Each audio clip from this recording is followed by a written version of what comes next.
अंगावर आला असं छातीव पाय दिला हा तसं मी झिंजाडलं. शेवंता पिंगळे बरं, काल काय झालं होतं इथं? लांडगा इकून आला वरला हा पाणी पिलं. हम्म, मग तिकडं खुरावड्याच्या आड दडून बसलं हम्म. आणि मग माझ्या अंगावर नीट आलं लांडगा. मग ते आधी कोणी बघितला होता? मीच हा मीच पाहिलं आणि मग अंगावर आला असं छातीव पाय दिला हा तसं मी झिंजाडलं. हा झिंजाडलं की मला चावलंच. कुठं चावलं? ही काय हाताला, अजून कुठं चावलंय? ही काय होय. हा 2 जाग्यावर धरलंय चावलं. आणि परत नाही गेलं पळत, परत गेलंच पळत. बघितलं. अण्णाला हित झिंजाडलं. होय.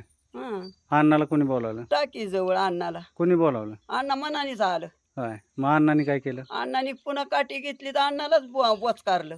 होय. हं त्यांना बी चावले? त्यांना चावलं. बर. मग परत काय दवाखान्यात गेला का तुम्ही? मग गेलो दवाखान्यात. कुठं? बारामतीला? आधी लोणीला गेलो. हा लोणी त्या बारवकरांनी व्हायचं औषध टाकलं, हा असं पुसलं दुसलं. हा परत मग सरकारी दवाखान्यात लावलं. हा मग मग तिथनं बारामतीला लावलं. हम्म. म्हणजे जा त्या दवाखान्यात सोया बियात असल्या मारा.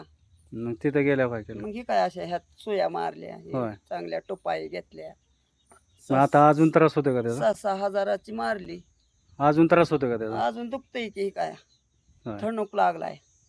माझे नाव सतीश शेवंता साहेबराव पिंगळे.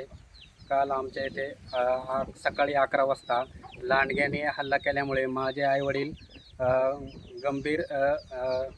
आईवडिलांना गंभीर दुखापत झाली आहे. तरी पण माझी अशी विनंती आहे की अशी इजा किंवा दुखापत किंवा लांडग्याचा हल्ला परत होऊ नये म्हणून वन विभागाने तात्काळ ठोस निर्णय घ्यावा.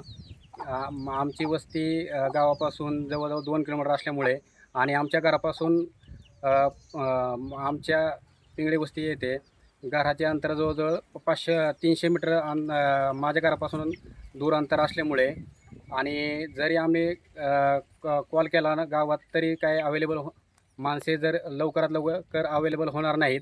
म्हणून वन विभागाने लवकरात लवकर ठोस निर्णय घेऊन आम्हाला सहकार्य करावे ही विनंती.